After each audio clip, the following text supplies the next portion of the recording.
ડુંગળી ભરેલા વાહનોની એક લાંબી કતાર જોવા મળી રહી છે। ડુંગળીનો ભાવ તો ગગડી ગયો છે અને ખેડૂતો તેને કારણે મુશ્કેલીમાં છે। 700 થી 800 રૂપિયાની જગ્યાએ હવે 150 થી 200 રૂપિયાનો ભાવ મળતા ખેડૂતોની હાલાકી વધી છે। ડુંગળીની પુષ્કળ આવક થઈ છે અને તેને કારણે ભાવ ઘટી રહ્યા છે। આ પડતર કિંમતથી પણ ઓછા ભાવ મળતા હોવાની રાવ ખેડૂતો ઉઠાવી રહ્યા છે। હાલના ભાવ પ્રમાણે ઉત્પાદન ખર્ચ પણ નથી નીકળતું તેવું ખેડૂતો ફરિયાદ કરી રહ્યા છે। ડુંગળી પર લગાવેલી નિકાસ ડ્યુટી રદ કરવા માંગ ઉઠી છે। ખેડૂતોનું કહેવું છે કે 1 વીઘામાં ₹4000નું બિયારણ અને જંતુનાશક દવા તેમજ અન્ય 6 થી 7 જેટલા ખર્ચા તેમાં જોડાઈ રહ્યા છે। ત્યારે તેઓ માંગ કરી રહ્યા છે કે આ સમગ્ર મામલે નિકાસ ડ્યુટી ઘટાડવામાં આવે।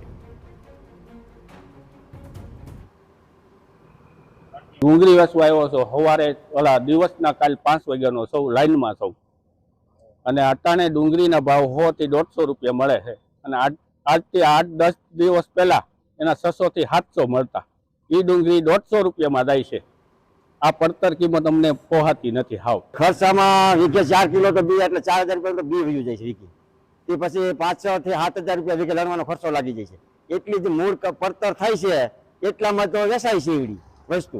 એટલે આ ખાલી લાવવા પડતું કે પબ્લિક એમ થાય કે ઓહો ખેડૂત આટલા બધા ભાવ મળ્યા, એટલા ભાવ છે નહીં। 600 થી 700 રૂપિયા કમસે કમ મળવા જોઈએ। ડુંગળી લઈને આવ્યા છે ધોરાજી માર્કેટ યાર્ડમાં, ભાવ પૂરતા મળતા નથી અને સરકારને આમાં કંઈક આમ ધ્યાન દેવું જોઈએ।